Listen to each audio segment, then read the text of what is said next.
Welcome to One Chapter, One Thought. I'm Pastor Chris from Lincroft Bible Church in New Jersey, and every weekday I read one chapter of the New Testament and offer one brief devotional thought. Today's reading is from the book of Revelation, chapter 10.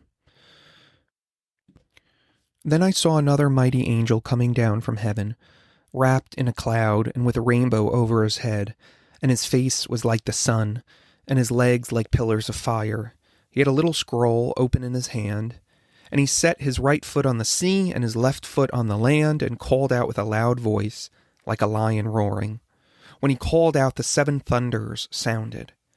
And when the 7 thunders had sounded, I was about to write, but I heard a voice from heaven saying, "Seal up what the 7 thunders have said, and do not write it down." And the angel whom I saw standing on the sea and on the land raised his right hand to heaven and swore by him who lives forever and ever, who created heaven and what is in it, and earth and what is in it, and the sea and what is in it, that there would be no more delay, but that in the days of the trumpet call to be sounded by the 7th angel, the mystery of God would be fulfilled, just as he announced to his servants the prophets. Then the voice that I heard from heaven spoke to me again, saying, "Go, take the scroll that is open in the hand of the angel who is standing on the sea and on the land." So I went to the angel and told him to give me the little scroll. And he said to me, "Take it and eat. It will make your stomach bitter, but in your mouth it will be sweet as honey." Then I took the little scroll from the hand of the angel and ate it. It was sweet as honey in my mouth, but when I had eaten it, my stomach was made bitter. And I was told, "You must again prophesy about many peoples and nations and languages and kings." One thought. Just as there was a break between the 6th and 7th seal, back in chapter 7, so now there is a break between the 6th and 7th trumpet.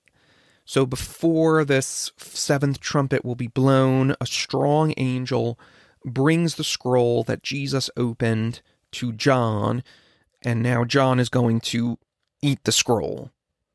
Kind of weird, but okay, so what's the deal with John eating the scroll? Again, I don't think John is literally getting out a knife and fork and downing the scroll, but it's an image of something. Well, first of all, I think it's showing that John is a true prophet.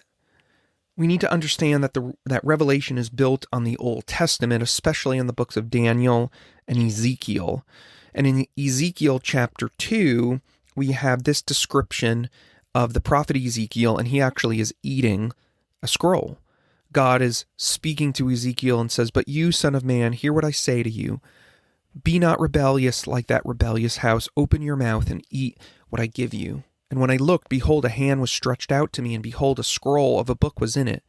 And he spread it before me, and it had writing on the front and on the back, and there were written on it words of lamentation, of mourning, and woe.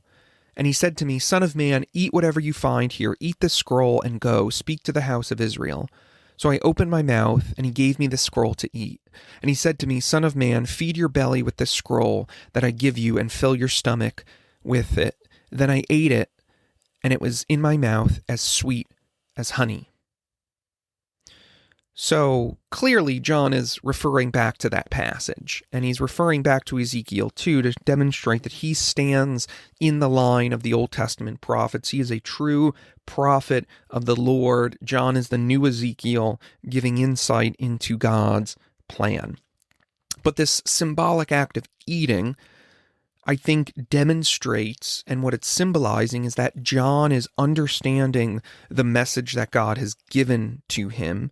He is digesting it, meaning he is understanding it, and then John is able to deliver it and write it down to the church.